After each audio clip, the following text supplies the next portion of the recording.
Wala nang maraming paligoy-ligoy pa, diretso sa punto na. Maiksi lang ang komentaryo, pero diretso sa punto. Maraming kuro-kuro, may tiwali, may totoo. Dito, sa puntong diretso tayo. Punto, diretso. Pag-usapan na natin paano naging plunder. Ito ang paliwanag bakit naging plunder. Kadalasan kasi ang pagkaintindi natin ng plunder, korupsyon. Yung mayroong pera ng bayan, kinurakot. Yun yung kadalasang pagkakaintindi ng marami sa atin tungkol sa plunder. Public funds ang involved. Pera ng bayan, kinurakot ng mga korap. Hindi po ganun ang plunder. Ang plunder ay maraming modes o paraan ng pag-commit. Ang pinaka-definition talaga ng plunder, ill-gotten wealth. Ibig sabihin, nagpayaman ka. Nagpayaman ka sa pwesto. Ill-gotten, galing sa masama ang pagpapayaman mo. Public official ka, nagpayaman ka sa pwesto, galing sa masama ang pagpapayaman mo. Ill-gotten wealth. Hindi ibig sabihin na ang source ng pera ay laging private, ay public. Hindi naman. Halimbawa, ito mga kabunyog, mga kababayan, 6 ang paraan o modes ng pag-commit ng plunder. Yan tingnan nyo. 1, 2, 3, 4, 5 hanggang 6. Yan yung mga modes ng pag-commit ng plunder. Ang alam kasi lagi natin yung nasa number 1, through misappropriation, conversion, misuse, or malversation of public funds or raids on the public treasury. Halimbawa, yung Napoles, halimbawa, yung mga sa flood control, yung plunder na yan, yung Napoles noon at saka ngayon yung kay Jinggoy ngayon, plunder yan. Pasok yan sa number 1. Through misappropriation, conversion, misuse, or malversation of public funds. Yan po yung alam talaga natin na paraan, mga kabunyog. Kumbaga, public funds, ni-raid mo, kinuha mo, kinurakot mo. Yan yung unang paraan ng pag-commit ng plunder. Pero, 6 yung pinakita ko sa inyong paraan ng pag-commit ng plunder, 6 yun. Ngayon, sa 6 na yan, tingnan nyo yung ikalawa. Ang ikalawa dyan, tingnan nyo yung number 2. Tingnan nyo yung number 2, mga kabunyog. By receiving, directly or indirectly, any commission, gift, share, percentage, kickbacks, or any other form of pecuniary benefit from any person and or entity in connection with any government contract or project or by reason of the office or position of the public officer concerned. Diyan sa pangalawa, nag-receive ka ng commission, gift o regalo o kaya kickback galing sa kung sino mang tao or entity by reason of the office or position of the public officer concerned. So, ibig sabihin, galing sa private person yung pera, galing sa private person, tinanggap mo gift, pagkatapos by reason of your office. So, dito pumasok si Marcoleta itong pangalawang itong mode Ito yung kay Marcoleta, mga kabunyog, mga kababayan. Kaya, kumbaga, si Marcoleta, dyan pumasok, second mode. Yan by receiving directly or indirectly any commission. Hindi commission yung kay Marcoleta, gift yun. From any person. Diba sila, sila Mike Defensor at saka yung dalawang negosyante, doon siya tumanggap. By reason of the office or position of the public officer concerned. Nang tinanggap ni Marcoleta yon, congressman siya ng Sagip Party List. Diyan siya pumasok sa plunder. Ito naman kay La Loren, saan pumasok?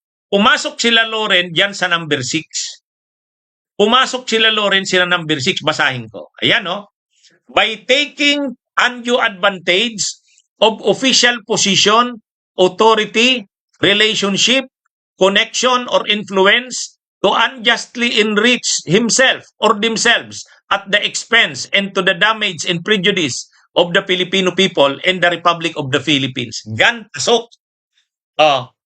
Imaginin nyo yung number, ano na yan, mga kabunyog, mga kabayan. Pasok dyan. Di ba? Oh, pasok dyan. Dyan pasok yung plunder nila Loren Legarda. Taking undue advantage of official position. Oh, di ba? Or influence. Oh, ay di ba anong ginamit ni Loren Legarda doon? Yung kanyang posisyon. Nung panahon ni Duterte, ginamit niya yung posisyon niya.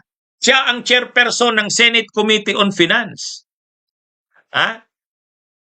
At dahil doon sa posisyon niya na yon, Senate Committee on Finance, ma-impluwensya siya noon sa panahon ni Duterte. Kaya yung prangkesa nakuha ng kanyang anak. Legislative franchise yun.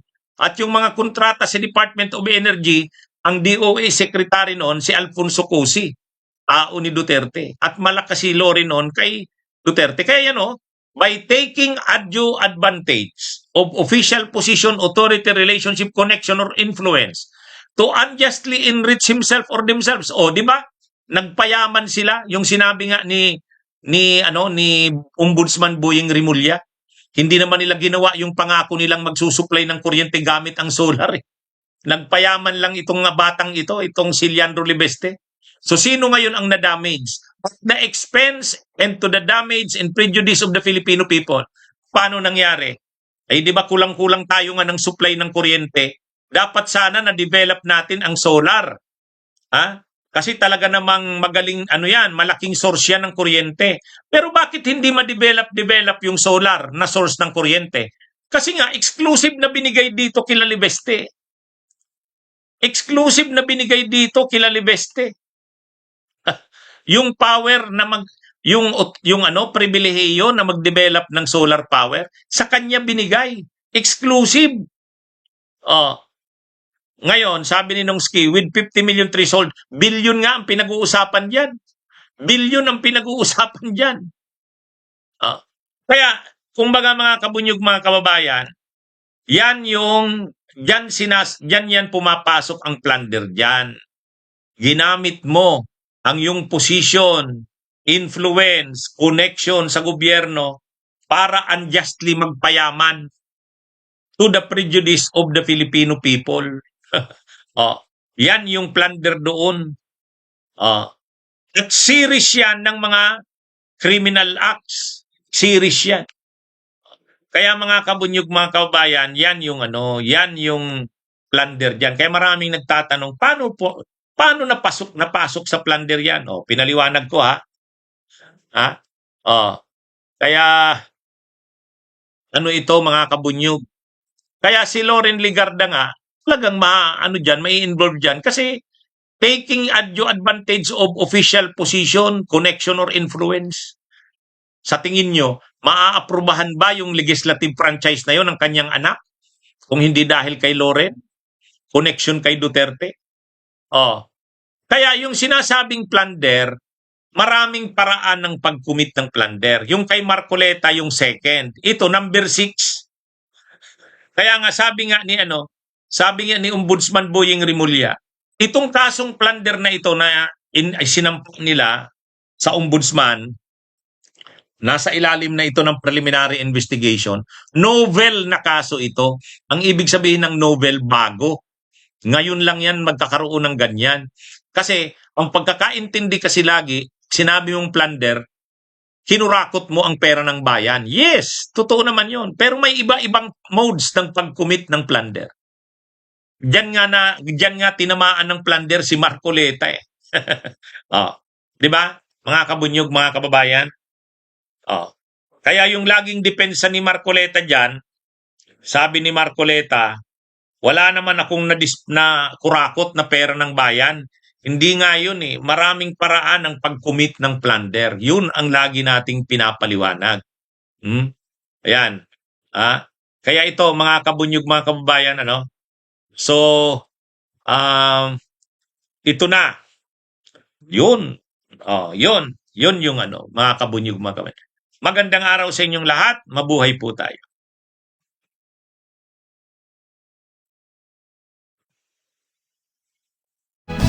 Bunyog, halika na kasama ka. Bunyog, pagbuklod ay may pag-asa. Luzon, Visayas, Mindanao, isa ang pananaw. Sa bagong Pilipinas ang bunyog isisigaw. Bunyog, bunyog.